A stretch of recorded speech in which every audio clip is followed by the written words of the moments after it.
Hi, welcome to your vibration classes. आज हम लोग होम मैनेजमेंट में जीआईटी के बारे में पढ़ेंगे। तो जो आपका जीआईटी है, जिसका फुल फॉर्म है just in time. Just in time इसका मतलब अगर मैं बताऊं आपको, तो right material right place at the right time. मतलब जब आप मान लीजिए कोई कंपनी है, वो राइट मटेरियल मतलब जो अपना मटेरियल दे रही है वो एकदम से एक्यूरेट सही दे रही है, राइट प्लेस पे वो पहुंचा रही है और राइट टाइम पे पहुंचा रही है। तो इन सारी चीज़ों से क्या होता है कि जो एक मैनेजमेंट होता है वो बहुत ही ज़्यादा इफ़ेक्टिव होता है। तो अब हम लोग जस्ट इन टाइम की बात कर लें कि ये कब ओरिजिन हुआ था, किसने इसको लाया मार्केट में। तो ये आपका जो जस्ट इन टाइम है, ये कौन नाम से जाना जाता है, जिसे टोयोटा प्रोडक्शन सिस्टम भी कहते हैं, टीपीएस भी कहते हैं। इस नाम से भी आपसे पूछा जा सकता है। ये क्या करता है कि ये एक प्रोडक्शन करता है। मतलब ये एक सिस्टमेटिक ढंग से हर चीज़ का प्रोडक्शन करता है, ताकि क्या हो कि ये टाइम टू टाइम लोगों के पास सप्लाई जो उनका रिसोर्सेज है, जो उनका काम है, वो टाइम टू टाइम हो जाए, ताकि क्या हो कि जो कस्टमर हो वो सेटिस्फाइंग हो, उनका जो प्रोडक्शन है वो बहुत अच्छे से एक एक्यूरेट टाइम पे वो वहाँ पे पहुँच जाए, ताकि कस्टमर उनसे सेटिस्फाई हों। ये जो आपका जीआईटी था, ये 1960 में टोयोटा प्रोडक्शन सिस्टम ये ताइची ओनो ने और उनके कलेजियस ने दिया था। इसके बाद ये 1917 में ये फिर से एक बार जो है, ये पहले तो मान लीजिए इसे जापान में टोयोटा प्रोडक्शन ने इसे ताइची ओनो ने लिया था, लेकिन बाद में ये क्या किया गया कि ये मार्केट में एडॉप्ट कर लिया गया। एडॉप्ट इन द सेंस कि फिर ये मार्केट में एक तरह से इसको सब यूज करने लगे और सबको लगा कि हाँ, ये जो आपका जीआईटी है ये फ़ायदेमंद है। तो इस वजह से क्या किया गया कि मैनेजमेंट में ये कंटिन्यूअस प्रॉब्लम सॉल्विंग के लिए यूज किया जाने लगा। इंटरनल फोकस पर, प्रोडक्शन शेड्यूलिंग पर, इन्वेंट्री पर, लॉयल क्वालिटी पर, सप्लाई पर, इन सारी चीज़ों पे ये प्रोड्यूस जस्ट इन टाइम वाली टू एक्चुअल डिमांड पे। कुछ चीज़ें क्या थी जो प्रोडक्शन को लीन बना रही थी, कमज़ोर बना रही थी, वो इसके द्वारा कम हो गई। जैसे extension of just time to eliminate waste चीज़ों को यहाँ पे एलिमिनेट कर दिया गया। एक्सटर्नल फोकस सेटिस्फाइंग, मतलब सब एक्सटर्नल फोकस किया गया कस्टमर के ऊपर, ताकि वो सेटिस्फाई हो सकें। ये जो आपका ओरिजिनेटेड था इन जापान था, popularised by Toyota, now used globally. बाद में क्या किया गया कि ये ग्लोबली ये जो आपका जस्ट इन टाइम है ये पूरी तरह से यूज किया जाने लगा। एक ये क्या था कि जो आपका जस्ट इन टाइम था, a management philosophy to promote eliminatory a waste and continuous improvement of productivity. मतलब ये क्या करता था कि अपनी प्रोडक्टिविटी में कंटिन्यू ये क्या करता था कि इम्प्रूवमेंट करता था।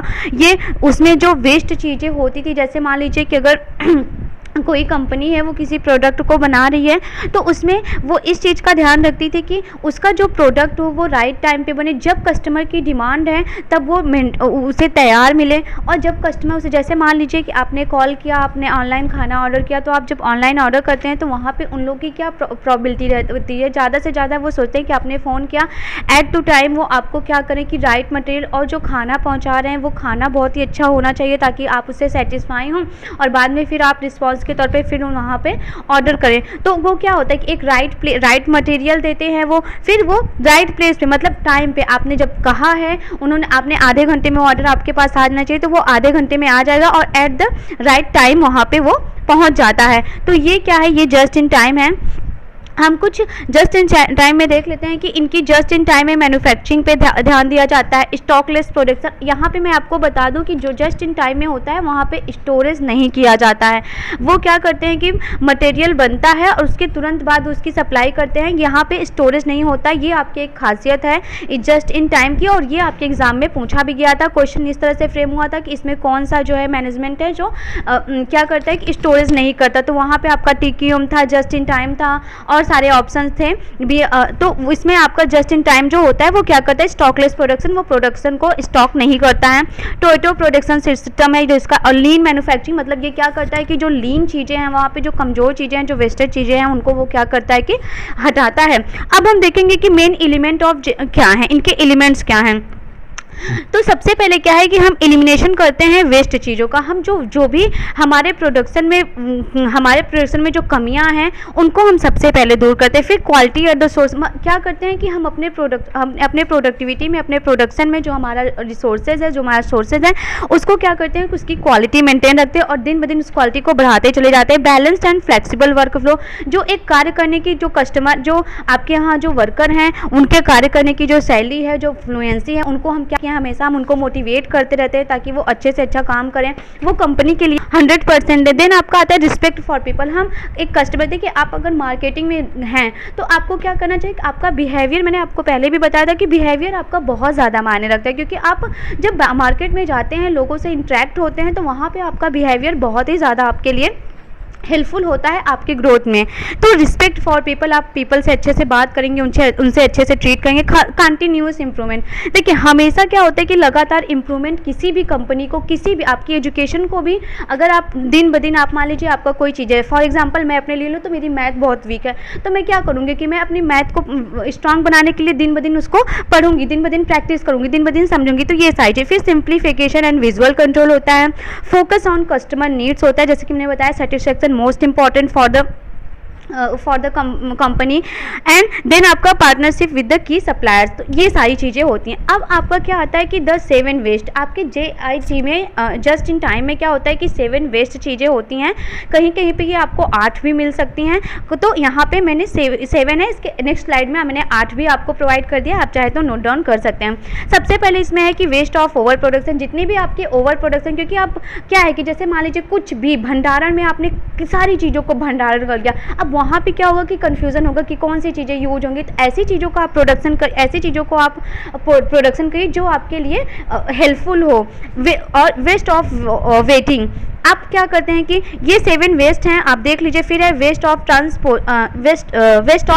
ट्रांसपोर्टेशन है, वेस्ट ऑफ ओवर प्रोसेसिंग है, वेस्ट ऑफ इन्वेंट्री है, वेस्ट ऑफ मोशन है, waste of making defective product है। तो देखिए जो आपके ये 7 वेस्ट हैं, ये क्या है कि ये किसी भी कंपनी में, किसी भी मैनेजमेंट में ये क्या करते हैं कि वहाँ पे बैरियर का काम करते हैं, वहाँ पे वो बाधा उत्पन्न करते हैं। अगर ये 7 वेस्ट आपके कहीं पे भी हैं तो क्या करते हैं कि किसी भी कंपनी का प्रोडक्शन कंटिन्यूअस नहीं हो सकता, ग्रोथ नहीं हो सकती है। तो इसलिए क्या होता है कि इन 7 वेस्ट को आप वहाँ से क्या करते हैं कि डिनाई करते हैं, हटाते हैं, ताकि क्या हो कि एक कंपनी क्या कर सके कि अच्छे से ग्रोथ कर सके।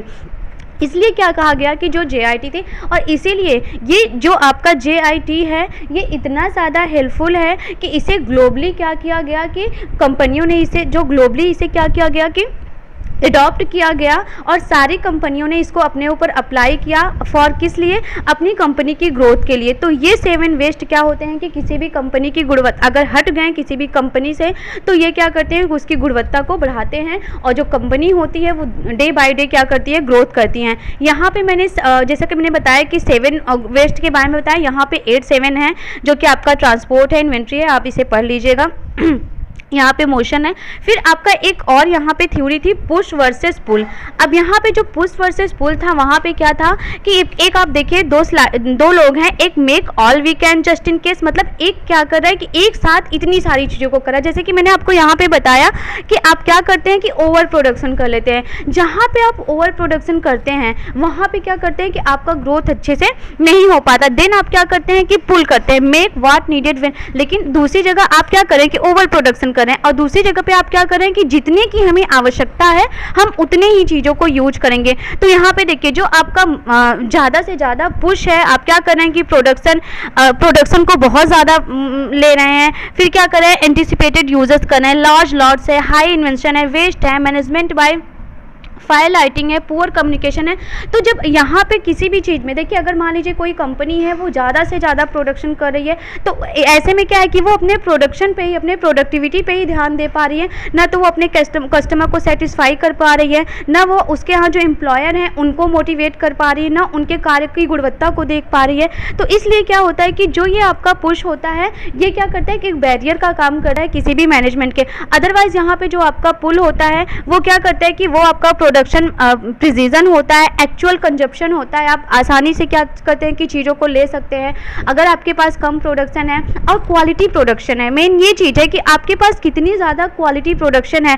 आप बहुत ज़्यादा आपके पास प्रोडक्शन है लेकिन वहाँ पे क्वालिटी नहीं है, तो फिर आपका वो प्रोडक्शन, आपकी वो प्रोडक्टिविटी कोई भी काम की नहीं हो सकती। मान लीजिए आपने कोई हेल्थ फूड बनाया, अगर मान लीजिए वो लोगों को पसंद आ रहा है, लोगों के हेल्थ पे ग्रोथ हो रही है, तो वो प्रोडक्टिविटी आपकी क्या है, वो प्रोडक्टिविटी आपकी मार्केट में ज़्यादा से ज़्यादा डिमांडेबल होगी और उस प्रोडक्टिविटी से आपको लाभ मिलेगा। आपका एक प्रोडक्टिविटी से, और वहीं पे मान लीजिए आपने हेल्थ की कम से कम 4-5 प्रोडक्टिविटी बना दी, लेकिन वो क्या है कि वो मार्केट में क्या है, लोगों को पसंद नहीं आ रही है, तो ऐसे में क्या होगा कि वो आपका क्या होगा कि वो यूज़फुल नहीं होगा। तो ये आपका क्या था, JIT था, जो जस्ट इन टाइम था। मैंने बहुत डिटेल में आपको समझाया। आई थिंक आपको ये समझ में आ गया होगा। ये आपके एग्जाम में बहुत बार इससे क्वेश्चन पूछा जाता है। कभी इसके अंदर के जो एलिमेंट्स हैं उनसे पूछ लिया जाता है, कभी ये किसने इसे इन्वेंट किया था, इससे पूछ लिया जाता है। तो आई होप अब आपको अच्छे से समझ में आ गया होगा। नेक्स्ट वीडियो में हम नेक्स्ट टॉपिक के साथ मिलते हैं। तब तक के लिए थैंक यू।